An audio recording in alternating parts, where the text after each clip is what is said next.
Hello, this is Kim McAllister, and today we're going to discuss power, politics, and influence. I will be presenting this lecture to you today. Power, politics, and influence is something that many nurses are not comfortable with. For some, it's just they haven't had experience with it. Some people feel intimidated by it, and some people feel that it really has no place in nursing. As a leader or a potential leader, you do need to understand power, politics, and influence so that you can function as a leader, so that you can provide resources, information, and advancement for yourself and for your colleagues, so that you can promote the best patient practices, and also so that you can grow and develop professionally.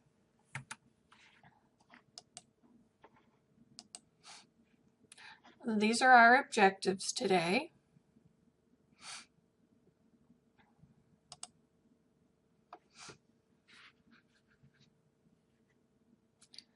When we look at power, power literally means to be able, Power is the ability to influence others to reach goals. Influence is the ability to use power to help yourself or to help others. And empowerment is in helping other people access power and giving them power to use. And we'll go into each of these in a little bit more detail as we go through. In 1988, the American Medical Association tried to create a new health professional, the registered care technician. This professional was to replace nurses during the nursing shortage. The RCT would work under the authority of the physician. Nursing was not happy about this, and nursing and nursing associations joined together to stop it. This was an expression of power. This is activism. Both students and nurses need to be able to understand it, to promote our profession and to protect it. We now have nurses in Congress. We have several RNs and we have one LVN. And we also have nurses who work for powerful people in politics, people with influence. The chief administrator of CMS is a registered nurse. So the impact that powerlessness or not understanding power has had on nursing has been dramatic. In 1988, Roberts noted nurses displayed oppressive group behavior. When a population is dominated by another group, they begin to take on that population's behavior. Incivility is what resulted. Incivility disrupts the workplace and has a negative impact on patient safety, can put patients at risk. The Joint Commission requires a code of conduct for organizations and also training regarding violence and incivility. Leaders must be engaged in preventing incivility. A policy is a plan of action for an issue that impacts well-being of a group or its ability to function. Avoiding politics of nursing in your place of work, in the nursing profession, or in health policy development limits your power and limits nursing. When nurses educate patients about their illness to help them improve, the nurse is exercising power. Nurses have information that patients need that they don't have, and we have skills that they don't have. Choosing to share it is a demonstration of power. Mentoring nurses is an expression of power. Reaching an executive nursing leadership position is power. We're going to talk about different types of power. Expert power is when you have reputation, credibility, and knowledge. You have special skills, such as maybe you're a certified wound nurse, a diabetes educator, you have a master's or PhD, you have other different credentials that indicate you to be an expert in an area. Position. Based on the position in your organization or group. Maybe you're a director of nurses or a supervisor. You could be the chairperson of a committee. Information power is knowledge you have that's needed by others, such as the nursing skills that you have. Connection. Have association with people who have power. You got connections. Referent. Granted by association with a powerful person. A nurse asks a respected mentor to mentor them. That's due to their referent power.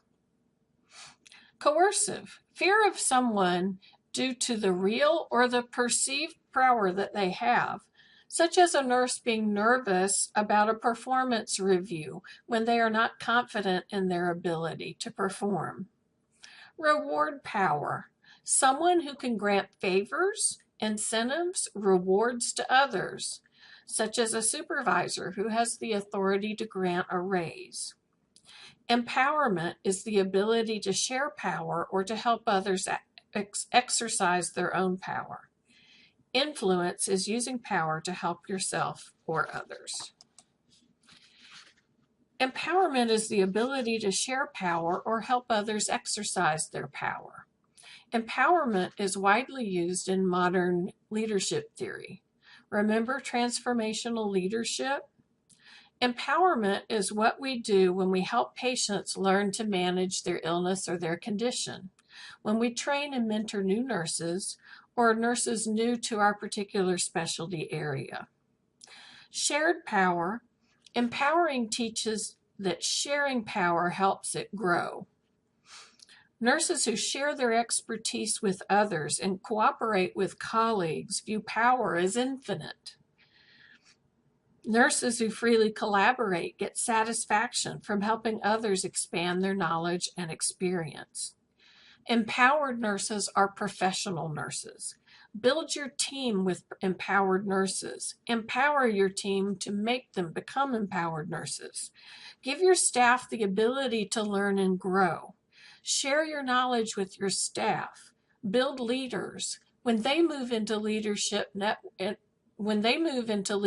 positions, you have already established a network with them. Next, we'll talk about power strategies. Have confidence in your ability. Use the appropriate body language. Dress and speak like a professional. Embrace continuing education to develop your role. Maintain knowledge and skills. Have a positive attitude. Check in with yourself and see how your attitude is impacting your performance and interaction with others. Be honest, be courteous, be pleasant. Acknowledge mistakes and learn from them. Analyze them to see where you went wrong and determine prevention methods. Take risks, be gracious, give credit. Don't fear conflict. It will come, so be ready. Accept constructive criticism and do so gracefully. Keep and give business cards. Keep cards in a file so that you can access them. Keep your promises. Building political skills. Develop a working relationship with legislatures. You can email them, volunteer for their campaign, invite them to come and speak at meetings. Join the State Nurses Association affiliate of American Nurses Association. It's the Texas Nurses Association, or TNA, in Texas. The ANA will represent you in disputes as well as provide all of the benefits of membership. Join a professional organization related to your area of practice. Vote. Join a political action committee. Attend Nurse Lobby Day. Find out when that is in your state. Run for office. We'll vote for you.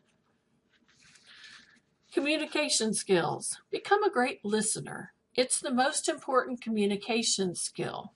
Spend time listening to your employees. When they know they can speak with you about issues and that you hear them, it provides a huge boost in your credibility. Listen to reports of dissatisfaction and respond. If you can't fix the issue, let them know you tried. Find something that will alleviate the situation. Be adept at reading nonverbal cues and be aware of your own nonverbal cues when you're speaking with others. Maintain eye contact, sit up straight, be confident, don't be timid. Now, in some cultures, maintaining eye contact is rude, so think about your cultural situation. Networking skills. Networking is a key political skill. Finding people who have advice and can give support, information, and resources that you need now or may need in the future. After you find them, work on building and maintaining the relationship. Doing so will reap big rewards. Don't just associate with your immediate coworkers. Branch out. Think of other departments that impact your work and the functionality of your unit. Plan for reaching out to them and getting to know them. If you're a staff nurse, one of the greatest things you can do for yourself is reaching out to housekeeping. Housekeeping, first of all, is the intelligence network of the organization. They know everything that's going on. Second of all, they are wonderful people. They will help you turn over a room, do other things. It's just really great. And there have been times when housekeepers have saved me. You know, they've come to me because they've noticed something is going wrong with a patient and, you know, called for help and so forth. So this is a really great place to start. Start there, start with other members of your team.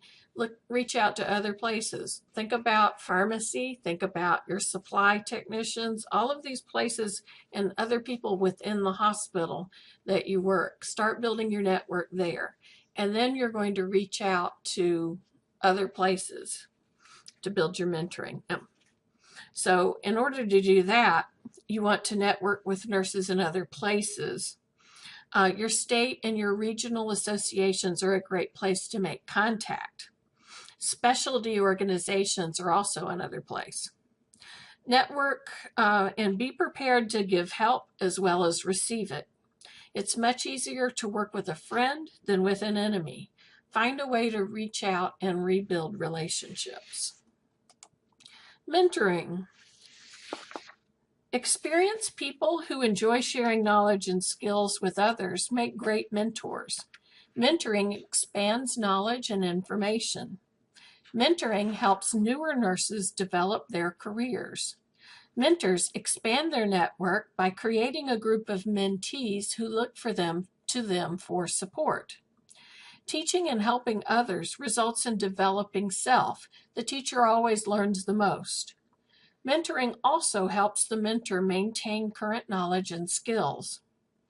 Mentees gain nurturing and support. They learn the organizational culture, gain self-confidence, and build networks. Goal-setting skills. Writing goals for performance reviews. Never include a goal that you're not sure you can complete within the established time frame. Salary, raises, promotions are dependent on your ability to meet goals. Discuss your goals in advance of submitting them with the person you report to. Do the same thing for your employees. Set them up to succeed. Create a 5-year plan. We're going to do that as one of our exercises later on in the course. I think it's the last week. So make a note of this. You're going to write down where you want to go in your profession. What is it going to take to get you there? Break it down into steps. Doing so allows your career to develop intentionally instead of accidentally. It's also another method of developing power. Keys to power. Develop expertise. Gaining expert knowledge gives you expert power. Developing leadership and management skills. Develop in your clinical practice. Hone your skills and knowledge. Pursue an advanced degree. Gain certification in your area. High visibility. Be seen out there. Be involved in volunteer opportunities at work. Participate in employee functions. Go to town hall meetings at work. Read agenda and minutes before going to committee meetings. Find a way to participate in your committee and be heard. Collegiality. Work well with others. Ask for help and advice and give help and advice back. Respect others even when you don't like them. Serve on committees or task forces. Be positive and professional, and be on time. Coalitions. Work together outside of your organization to solve big problems and build community. We're going to cover this in more detail in community health. But this is why it's important to be part of nursing organizations. They can be a big part of your coalition. Other healthcare organizations can be as well. Consumer groups will help give you input, and even people who will volunteer and help support your effort. Negotiation. With negotiation, you are making trades to get something of value. You should always ask for more than you expect to receive. Know in advance what you will accept. Know what your bottom line is. Each side will make offers and concessions. Counteroffers are made until a mutual acceptance is obtained. Before you begin, know your own position and know the other side's as well. Do your research. In conclusion, to put into practice what we have discussed, you must know who makes the decisions in your organizations and at what level. Recognize who has influence with the decision makers. As you begin to build power, you may not have access to the decision makers, but you may have access to those who influence them. Try to network with them. Focus on always building relationships and making contacts. In leadership and management, who you know and how you conduct yourself are essential to success.